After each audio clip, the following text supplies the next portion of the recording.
The racist blonde woman raised her glass, smiled at the crowd, then pointed at my children and told my billionaire husband that none of them were his. Conversations died instantly. Phones lifted.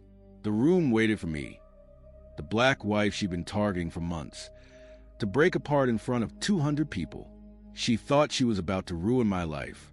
She didn't know I walked into that room already knowing every lie she planned to spill. If this already made your blood boil, tap like, and subscribe so you don't miss stories where justice finally wins. My name is Imani, and before that night, I thought my life was unshakable. I married Carter Whitmore, a man who had the world at his feet and treated me like I was the only thing that grounded him. We built a home, a family, a life that felt untouchable. Two beautiful boys who carried both our worlds in their smiles. Warm mornings, quiet nights, and a marriage I trusted completely. But that peace didn't last. It started the moment Brooke walked back into our lives. Tall, blonde, polished, the childhood friend who never hid how she felt about Carter or how she felt about me. One fake smile from her was enough to tell me she didn't return to heal from her divorce. She came back because she saw something she couldn't accept. A black woman living a life she believed belonged to her. And from the moment she stepped inside our home again, nothing was the same.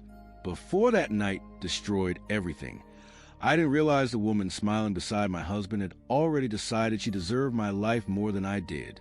She acted harmless, polite even, but every glance she threw at me carried the same message. You don't belong here, and I'll prove it.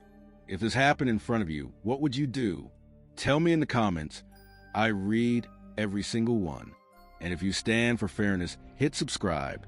When I first married Carter, I thought love like ours could survive anything. He was brilliant, grounded, impossible not to trust.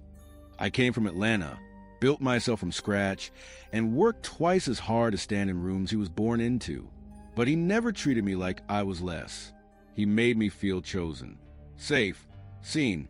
And then Brooke returned after her glamorous California marriage fell apart.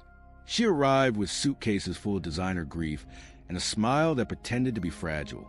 Carter felt sorry for her, too sorry. She went from occasional lunches to weekly dinners, then to showing up uninvited, until she practically lived in our kitchen. She always complimented Carter first. She always addressed me last. And she never missed a chance to make little jokes about how our boys didn't look like him.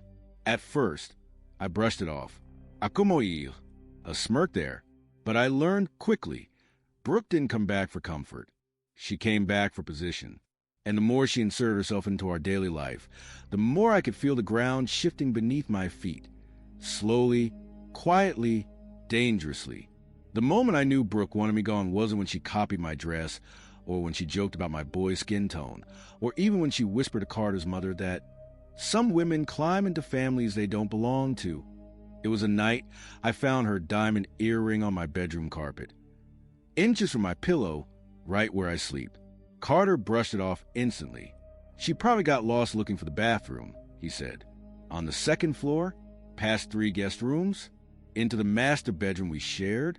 His blind faith in her felt like betrayal, wearing a friendly mask.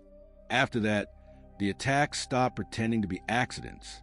Hotel charges I didn't make appeared on my bank statement. A man I'd never met called our house asking for me, while Carter listened in the background. Brooke casually mentioned she'd seen me out with someone suspicious, tilting her head like she was genuinely concerned for my marriage. She was planting seeds, and Carter, the man who once swore he'd trust me over the world, began watering them. His questions grew sharper. His eyes lingered too long on my phone. His voice shifted from love to doubt. Then came the charity gala. I had chosen a blue gown weeks in advance. I came downstairs ready, only to find Brooke standing beside Carter wearing the exact same dress, smiling like she won a small war. I changed, she laughed. The humiliation wasn't random. It was organized, calculated, deliberate. And as her lies tightened around my marriage, I realized something that broke my heart more than anything she'd said. Carter wasn't protecting me anymore. He was quietly preparing to believe her. That was the moment I stopped reacting and started planning. If Brooke wanted a war, she was going to get one, but it wouldn't be the kind she expected.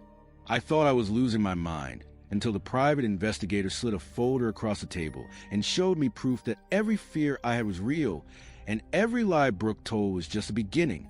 If this happened in front of you, what would you do? Tell me in the comments. I read every single one. And if you stand for fairness, hit subscribe. Inside that folder was the truth laid out in photographs, receipts, and messages. The first page showed Carter and Brooke together at a hotel. The same week, I was in Atlanta caring for my sick aunt. Carter later admitted it happened only once, but the damage didn't come from the act.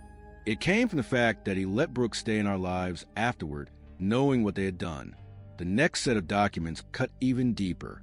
It showed staged photos of me with a man I had never met. One of Brooke's cousins she paid to pose with me. Doctored images, fake angles, blurred backgrounds, all to make me look like the unfaithful wife she wanted everyone to believe I was. Then came the burner phone she'd used to send Carter anonymous tips. The clone credit card used to book hotel rooms in my name. The audio clip of her telling someone she needed Carter free to build a family she was meant for. And at the bottom of the stack, a medical report. Brooke was pregnant. But that wasn't the part that stole the air from my lungs. The PI leaned in and whispered, "She's not just trying to replace you. She paid your mother-in-law to help her do it. $500,000. To destroy my marriage. To erase me from my own family." In that moment, my fear hardened into something colder. Focus. Brooke wanted a devastating reveal. She wanted a public humiliation I could never recover from. So I decided to give her one. Just not the one she planned. The night of my birthday party, I walked into the Whitmore estate smiling.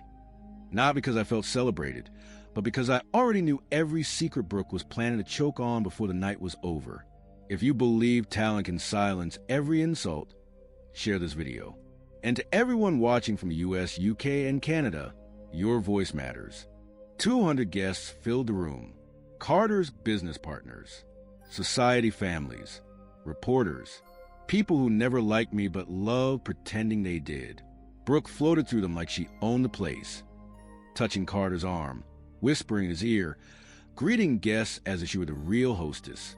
Every time she looked at me, her smile stretched a little too wide, like she was counting down the minutes until my life fell apart. She wasn't subtle anymore. She didn't have to be. She believed she'd already won. Carter's mother watched me like a judge waiting for a guilty verdict. Every time she brushed past, I caught her whispering, "Poor girl, she has no idea what's coming." They really thought I was walking into an ambush blind. But while Brooke had spent months weaving lies, I spent 2 weeks gathering truth. Real DNA documents, real financial records, real security footage, real evidence of every betrayal they tried to bury. I wasn't the one walking into a trap. I was the one who set it. As the musicians paused and the lights dimmed for the cake presentation, Brooke positioned herself right beside Carter, close enough to look like they were already a couple. She held her envelope like a trophy she couldn't wait to display. Everyone expected the night to end my marriage. They didn't know it was about to end the lies. When Brooke ripped open the envelope to expose me, she didn't realize she was holding the wrong one, and I had the real truth ready for the entire room. She tapped her glass, silencing 200 people. "Before we cut the cake," she announced, "I think Carter deserves to know the truth about his children." Gasps echoed through the hall. Carter stiffened. His mother smirked. Phones came out instantly, everyone ready to witness the billionaire's wife crumble. Brooke unfolded the papers with dramatic flair, eyes shining like she'd waited her whole life for this moment. She cleared her throat and read loudly, "Carter Whitmore is not the biological father of..." She didn't finish the sentence. The room erupted. Someone screamed. Carter dropped his champagne glass. His mother clutched her chest like she'd won a battle. And Brooke stood tall, pretending to comfort him, pretending to mourn, pretending to care. I didn't move. I didn't cry. I didn't even blink. Brooke slammed the papers onto my birthday cake, smearing frosting across the fake DNA results. "She lied to you, Carter," she shouted. "She trapped you with children that aren't even..." "Brooke," I said calmly, "you brought the wrong envelope." She froze. Her mouth opened, but no sound came out. I stepped forward, pulled out my phone, and connected it to the projector meant for my birthday slideshow. The first document appeared behind me, the real DNA test. Carter Whitmore is the biological father of all 3 children. 100%. The room fell into complete silence. Brooke's face drained of color. Carter looked at her like he was seeing her for the first time. I clicked to the next slide. Security footage of Brooke planting her earring in my bedroom. Gasps. Whispers. A woman in the back actually covered her mouth with her hands. Then came the credit card statements she used to clone mine. Hotel receipts.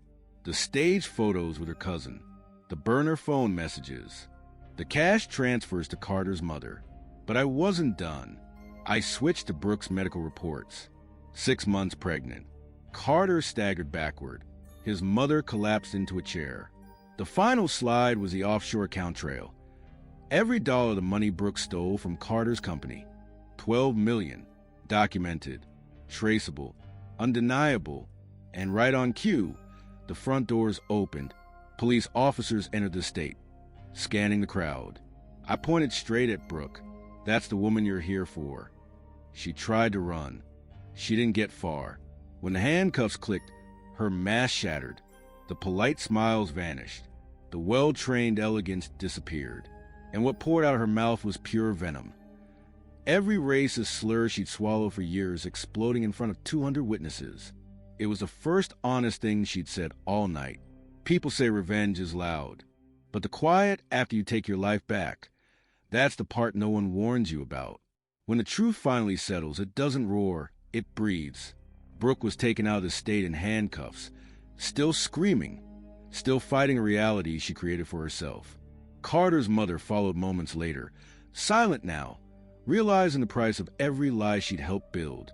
And Carter, he sank to his knees in the middle of the ballroom, staring at the wreckage of the life he let Brooke control.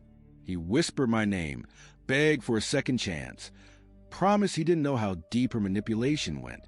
But I didn't want apologies. I wanted peace. Within 3 months, the divorce was finalized. I walked away with my boys, full custody, and a settlement big enough to rebuild a life they tried to destroy. Carter lost his reputation, his company, and the one person who ever truly fought for him. That was his consequence, not mine. Today, I live quietly, softly, beautifully. I help other women gather evidence, find courage, and escape the lies meant to bury them. My sons laugh louder now. Our home feels lighter. And for the first time in years, I sleep without checking over my shoulder. Brooke tried to erase me. She tried to rewrite my story. But the truth has a way of surviving, even when people try to crush it. And on the night they tried to break me, I learned the most important lesson of all. When you stand in your truth, no one can take your life from you.